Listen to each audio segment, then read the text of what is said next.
और अधातु के रासायनिक गुणधर्म। इससे पहली वाली वीडियो में मैंने आपके धातु की परिभाषा, अधातु की परिभाषा और उपधातु के बारे में बता दिया था, और इसके बाद नेक्स्ट और उसके भौतिक गुण भी मैंने उसमें डिस्कस करे थे। कुछ भौतिक गुण थे, शेष बचे हुए थे। कुछ अपवाद है कि केमिस्ट्री है उसमें अपवाद है, नहीं केमिस्ट्री है तो अपवाद है, अपवाद है तो केमिस्ट्री है। तो इसमें अपवाद तो होना एक लाजमी होता है। जैसे आप धातु और अधातु के बारे में आप पढ़ेंगे, धातु कैसे ठोस होती हैं, धातु होती हैं वो कैसी होती हैं, ठोस होती हैं। लेकिन अपवाद छोड़ क्या होता है, जो पारा को छोड़कर Hg,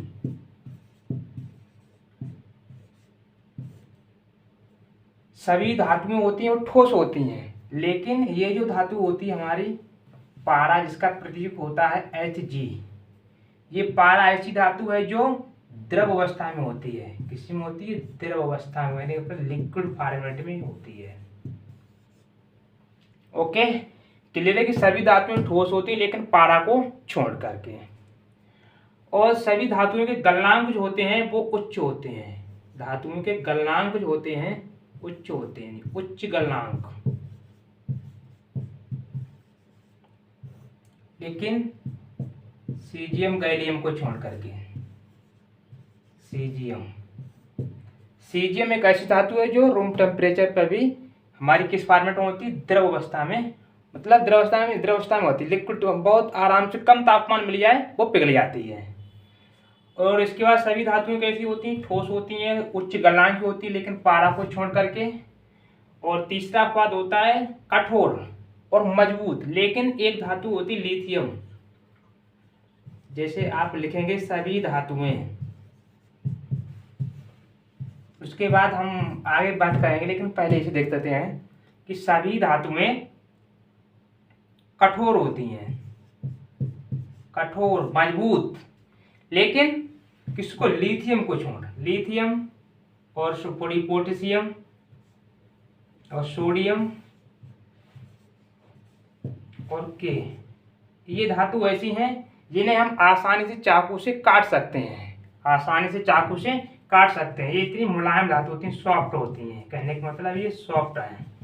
कैसी हैं, सॉफ्ट मेटल है, सॉफ्ट धातु है, बोल सकते हैं हम सॉफ्ट धातु है, सॉफ्ट मेटल है। क्लियर है। तो हमने क्या सीखा कि ठोस, सभी धातुएं ठोस होती हैं लेकिन Hg को छोड़ करके। सेकेंड, उच्च, सभी धातुएं गलनांक उच्च होते हैं, सीजियम गैलियम को छोड़ करके। सभी धातुएं कठोर होती है लेकिन सोडियम, पोटेशियम और लिथियम, ये धातु ऐसी हैं हम आसानी चाकू से काट सकते हैं। तो जब आसानी से चाकू से काट सकते हैं तो कठोर कहाँ रहे भाई, तो कठोर होने का तो इनका दायित्व खत्म हो गया। नहीं, कठोर कौन होगा, जिसे हम चाकू से नहीं काट सकते, लेकिन ये क्या होती हैं, इन्हें हम चाकू से काट सकते हैं। सेकंड हमारा अधातु। अधातु की बात की जाए तो अधातु हमारी ठोस, द्रव, गैस तीनों अवस्थाएं में होती हैं। अधातु तीनों अवस्थाओं में होती हैं, अधातु तीनों अवस्थाओं में, तीनों अवस्थाओं में कैसे होती है। जैसे आपका सल्फर हुआ, सल्फर कैसी है, आपकी ठोस अवस्था है, ठोस में मिलेगी। ऑक्सीजन गैस अवस्था में है। और एक होता है आपका Br, ब्रोमीन। Br कैसी अवस्था में होती है, लिक्विड फॉर्मेट में होती है, लिक्विड अवस्था होती है इसकी।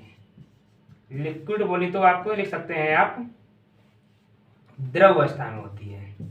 तो हमारी क्या अधातु तीनों अवस्था में पाई जाती है। जैसे सल्फर ठोस हो गया, ऑक्सीजन गैस हो गया, ब्रोमीन लिक्विड हो गया। क्लियर है। तो अब आपको समझ में आ गया होगा कि धातु किस किस फॉर्मेट में होती हैं, अधातु किस किस फॉर्मेट में होती हैं। जो अपवाद है वो भी मैंने आप लोगों को बता दिए। और इसके बाद कुछ हल्की भारी धातु के बारे में बात करें, लेकिन इससे पहले हम बात करेंगे आपके रासायनिक गुण, जो आपकी हेडिंग पड़ी हुई है ऑलरेडी, इससे हम हटते हैं सेकेंड। जी फ्रेंड्स, अब हम लोग देखेंगे धातुओं के रासायनिक गुण। तो सबसे पहले हम धातु के रासायनिक गुण, एक बहुत इंपॉर्टेंस आपका एक धातु की गुणधर्म रखते हैं अपना, इसे बोलते हैं हम धातु की अम्ल के साथ अभिक्रिया। हेडिंग लिखिएगा, आप लिख सकते हैं धातु की अम्ल के साथ अभिक्रिया।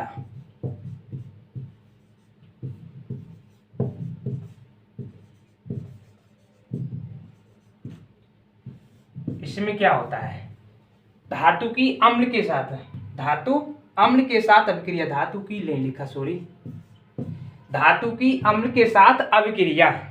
इसमें क्या करेंगे, जितनी भी धातुएं हैं, लेकिन कुछ धातुएं ऐसी जो अम्ल के साथ क्रिया नहीं करती, जैसे आपका सोना हो गया, चांदी हो गया, प्लेटिनम हो गया, तो ये कैसी उत्कृष्ट धातु, उत्कृष्ट बोले तो नोबेल जो धातु होती है जो किसी से क्रिया नहीं करती हैं, मतलब अपने अपने इन्वायरमेंट में रहती है, किसी से क्रिया नहीं करती हैं। तो आपके 3 धातु हैं, इनको छोड़ करके, एक ए हो गया, पीटी प्लेटिनम हो गया, और एक हो गया आपका एजी, इससे बोलते हैं चांदी, यानी सोना, प्लेटिनम और चांदी, इन 3 को छोड़ करके ये 3 धातुएं हैं, ये अम्ल के साथ क्रिया नहीं करेंगी, शेष हमारी हैं अम्लों के साथ क्रिया कर जाएंगे शेष। तो इसमें हम लिखेंगे अम्ल के साथ अभिक्रिया करके, धातु अम्ल के साथ अभिक्रिया, तो हम लिखेंगे अम्ल की अभिक्रिया करके, यहाँ पर अभिक्रिया लिख देंगे, आपकी धातु लिख दीजिए आप ले सकते हैं Mg लिख सकते हैं, मैग्नीशियम प्लस, यहाँ पे आप ले सकते हैं HCl लिख सकते हैं, और इसके HCl ना लिखें तो आप H2SO4 लिख सकते हैं, कोई सा भी आप अम्ल लिख सकते हैं, H2SO4। तो गिव्स आउट आप क्या बनेंगे यहाँ से, MgSO4 और प्लस हाइड्रोजन गैस देते हैं, तो आपके हाइड्रोजन 2 हो गए, 2 हाइड्रोजन यहाँ है, H2SO4, बैलेंसी हमारी कंप्लीट है। तो इसमें हमने क्या देखा है, धातु की अम्ल के साथ अभिक्रिया। तो इसमें क्या होता है, धातु अम्ल के साथ अभिक्रिया करके, देखिए हमें क्या लिख सकते हैं, परिभाषा इसमें लिख सकते हैं, धातु अम्ल के साथ अभिक्रिया करके हाइड्रोजन गैस और धात्विक क्या बनाते हैं, इस क्या बोलेंगे, इससे हम बोलेंगे धात्विक लवण। क्या बोलेंगे, धात्विक लवण, धात्विक लवण, ये हमारा लवण हो गया, और ये हाइड्रोजन गैस रिलीज करते हैं। और एक बात दोबारा दे सकते हैं कि सभी अम्ल, सभी ये चीज दोनों में कॉमन रहेगी, अम्ल पढ़ेंगे, इसके बाद नेक्स्ट चैप्टर हम लाके आएंगे आप लोगों के लिए अम्ल और क्षार लवण वाला होगा, तो उसमें भी आपके लिए यही काम लेनी पड़ेगी। जैसे आप ले सकते हैं, यहाँ पे हैं कि धातु अम्ल के साथ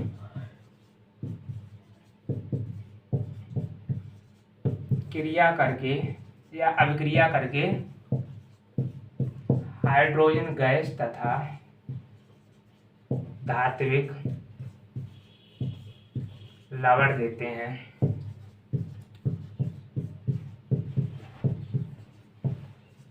तो ये परिभाषा आपकी इस प्रकार से लिख जाएगी कि जितने भी आपकी धातुएं अम्ल के साथ अभिक्रिया करके धात्विक लवण और हाइड्रोजन गैस रिलीज करते हैं। तो आई होप आप लोगों को समझ में आया होगा कि धातु की अम्ल के साथ अभिक्रिया, और सेकेंड आपकी इसको मिटाने के बाद बताएंगे। स्क्रीनशॉट ले सकते हैं, आप देख सकते हैं, कोई दिक्कत नहीं। जी फ्रेंड्स, अब हम लोग देखते हैं सेकंड हमारा जो गुण है ऑक्सीजन के साथ अभिक्रिया।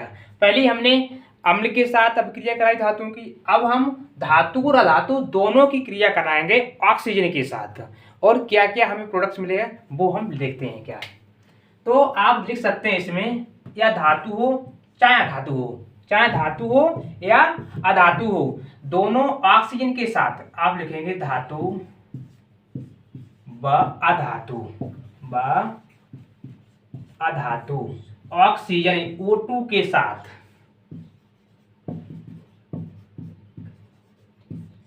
अभिक्रिया करके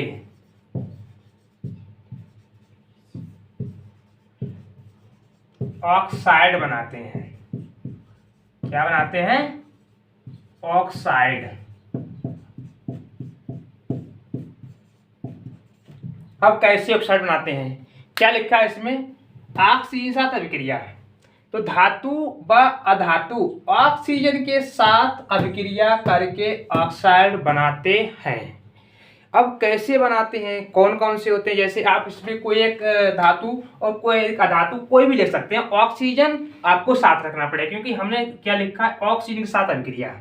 तो आप जैसे आप लिख सकते हैं Mg लिख सकते हैं, धातु है, और इधर आप सेकंड और लिखते हैं Ca लिख लिए, कैल्शियम, ये भी धातु है। इसमें क्या है, oxygen O2 plus O2, gives out, ये हो जाएगा आपका MgO, और ये हो जाएगा CaO, यहाँ पे 2 से डाल दिए बना, और ये हो गई आपकी बराबर। ये आपकी बराबरी, ये हम इसलिए करते हैं क्योंकि यहाँ पे जितने कैल्शियम है उतने कैल्शियम हमें इधर करने पड़ेंगे, तो उतने हम गुणा करेंगे। ओ हमारे यहाँ पे 2 हैं, ओ यहाँ पे 2 हैं, ओ यहाँ पे 2 हैं, तो यहाँ पर भी 2 होने चाहिए, नहीं जितने परमाणु इधर हैं उतने परमाणु इधर होने चाहिए। इसलिए हम जो 2 चीज़ें गुणा कराते हैं वो इसलिए कराते हैं। अच्छा, अब हम देखते हैं इसमें क्या फाइनल प्रोडक्ट बना। हमने क्या लिखा, धातु के साथ अभिक्रिया ऑक्साइड बनाती हैं। अब ये कौन सा ऑक्साइड है, इससे हम बोलेंगे मैग्नीशियम ऑक्साइड। ये होता है हमारा मैग्नीशियम ऑक्साइड, यार हिंदी में लिख सकते हैं आप मैग्नीशियम, मैग्नीशियम ऑक्साइड।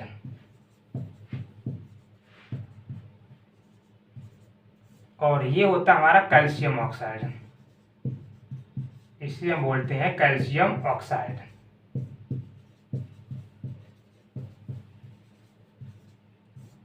ये दोनों, इसे हम, ये कैल्शियम ऑक्साइड होता है, इसे हम बोलते हैं बिना बुझा चूना, बिना बुझा चूना। वनडे एग्जाम के मतलब दृष्टि से देखें तो ये बहुत ज्यादा अपना रोल अदा करता है कि बहुत सारे एग्जाम में क्वेश्चन डायरेक्ट पूछा जाता है कि बिना बुझा हुआ चूने का रासायनिक नाम और रासायनिक सूत्र। तो रासायनिक नाम हो जाएगा आपका कैल्शियम ऑक्साइड, और बिना बुझा हुआ चूने का जो कैल्शियम ऑक्साइड रासायनिक नाम हुआ, और सूत्र है CaO, calcium oxide CaO। Magnesium oxide का MgO। तो इसमें क्या होगा, जितने भी ऑक्साइड मतलब जो ऑक्सीजन के साथ अभिक्रिया करते हैं वो हमारे क्या करते हैं, ऑक्साइड देते हैं। धातु जाते हैं धातु ऑक्साइड होगा, और अधातु में क्रिया करेंगे ऑक्सीजन तो अधातु ऑक्साइड होगा। सेकेंड, अब हम 2 एग्जाम्पल लेंगे आपके अधातु के, क्योंकि इसमें हम दोनों चीजें लिख रखी हैं पहले से ही, धातु व अधातु, धातु व अधातु। तो हम दोनों एक साथ ही लिख सकते हैं, कोई दिक्कत नहीं। आप यहाँ देख सकते हैं, जैसे आपकी ले ली सल्फर, सल्फर क्या है आपकी, एक अधातु है, प्लस O2। आप लिखिए कार्बन, कार्बन क्या है, एक अधातु है, प्लस O2 गिव्स आउट, ये क्या बनाएगा, ये होगी आपकी SO2 सल्फर डाइऑक्साइड, ये होगी आपकी CO2 कार्बन डाइऑक्साइड। तो क्या बना, इसे हम बोलेंगे सल्फर डाइऑक्साइड। ये क्या है, सल्फर डाइऑक्साइड, और ये क्या है, कार्बन डाइऑक्साइड। इसका नाम है कार्बन डाइऑक्साइड, कार्बन डाइऑक्साइड।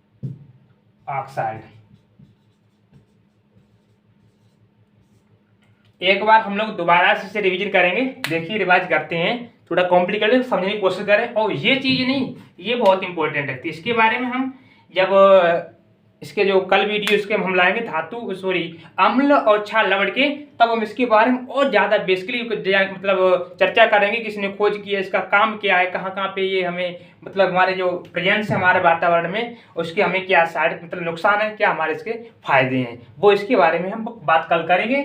लेकिन अभी आप देखते हैं ऑक्सीजन के साथ अभिक्रिया करके धातु अभिक्रिया, तो धातु व अधातु ऑक्सीजन के साथ अभिक्रिया करके ऑक्साइड बनाते हैं। हमने क्या किया, आपका एक धातु लिया, एक यह धातु है, और ये जो S है और C है ये अधातु है। आपको तो ध्यान रखना पड़ा, ये क्या है, अधातु। इतना तो भाई याद करना पड़ेगा, ये क्या है, अधातु। क्योंकि जब इतना नहीं याद है तो इसका मतलब आपकी जो मतलब जो केमिस्ट्री जो आप कोई भी एग्जाम को टारगेट कर रहे हैं तो उससे आप बहुत कंपटीशन में पीछे हैं।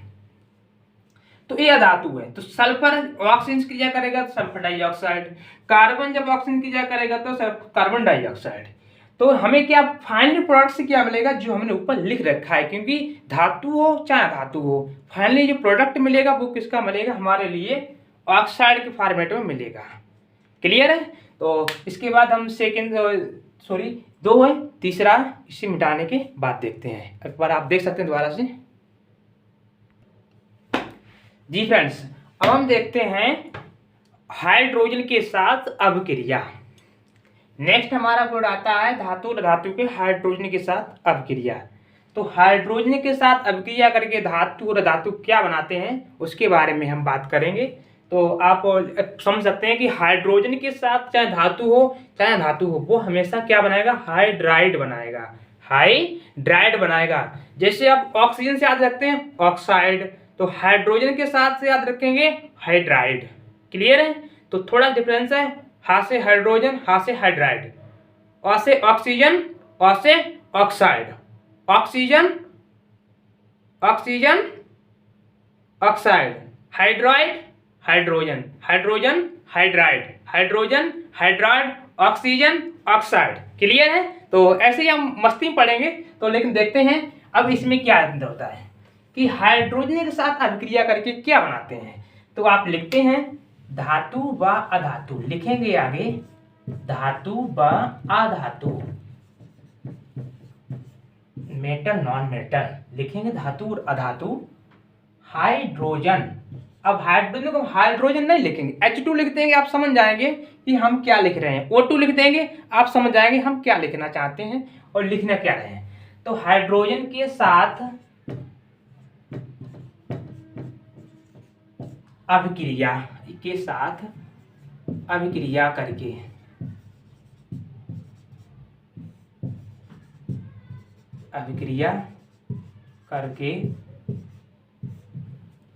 हाइड्राइड देते हैं। क्या देते हैं? हाइड्राइड। ये हो गया हाइड्राइड देते हैं। क्लियर है? क्या लिखा है? हाइड्रोजन के साथ हाइड्राइड देते हैं। अब जैसे हम लिखेंगे आपके लिए ऑक्सी मतलब धातु और अधातु, आप यहाँ पे धातु लिखिए और इधर लिखिए आप अधातु।